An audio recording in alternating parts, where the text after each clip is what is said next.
عندنا في دمشق تربة وهي المقبرة، وكلنا نعرف التربة والمقبرة، الدحداح مشهورة، وفيها نعم أولياء، وفيها علماء، وفيها مجاهدون، وفيها شهداء. تربة مشهورة في دمشق، كل من عرف دمشق يعرف هذه التربة. كان فيها رجل يعمل حفار، يعني بينزل أموات على القبر. جاءت في يوم من الأيام امرأة وطلبت من الحفار أن يحفر لها قبرا.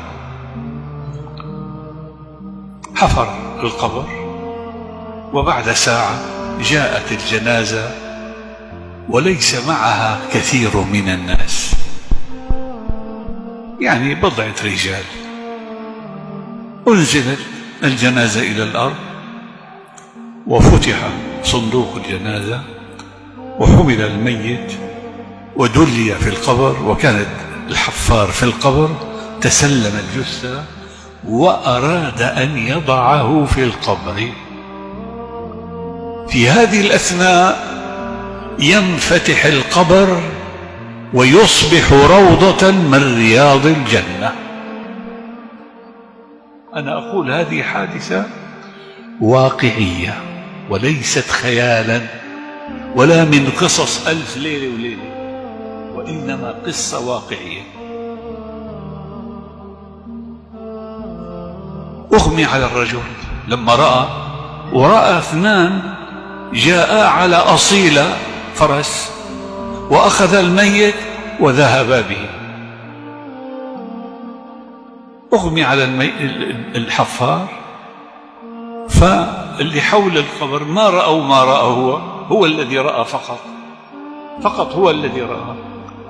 رشوا عليه ماء وسحبوا وطالعوه من القبر. كانت المرأة مضت. ما لك؟ قال له والله رأيت عجبا، رأيت كذا كذا كذا. سبحان الله، قالوا لعله هذا واهم، لعله كذا، وتركوا.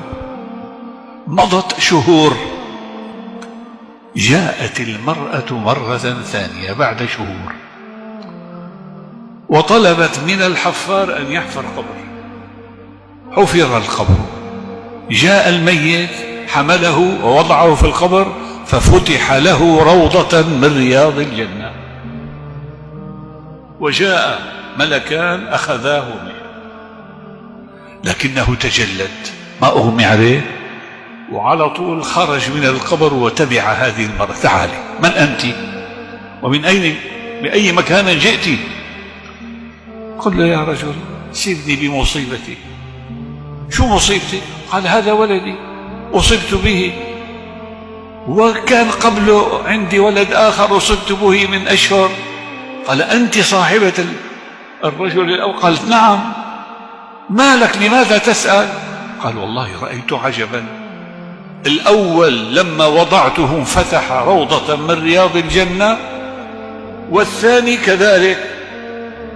ماذا كان يعمل هذا وذاك حتى عاملهم الله بهذا الأمر وكان لهم هذه الكرامة العظيمة؟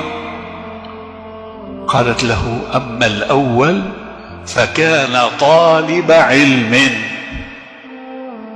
وكان الثاني يعمل نجارا ويقدم لأخيه نفقات طلب العلم، فكافأهم الله طالب العلم ومن أنفق عليه بهذه المعاملة الطيبة.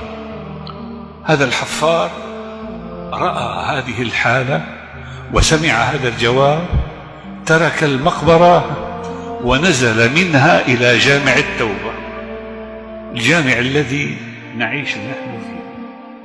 وكان الوالد وأبو الوالد وجده وأبو جده كلهم يعملون في هذا المسجد. كان جدنا هناك واسمه الشيخ سعيد البرهاني، جد الشيخ سعيد البرهاني والدي. جاء إليه قال له أريد أن أطلب العلم. قال له خير، أنت عمرك الآن 45-50 سنة، نسيت حياتك كلما قرأت العلم، الآن بدك تتعلم العلم، لماذا؟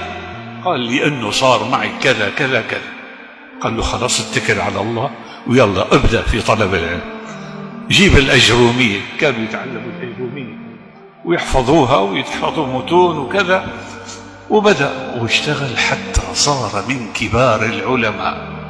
الشيخ عبد الرحمن الحفار من كبار علماء دمشق، وأسرته من بعده كلهم طلاب علم، وآخرهم الشيخ عبد الرزاق الحفار من كبار علماء دمشق.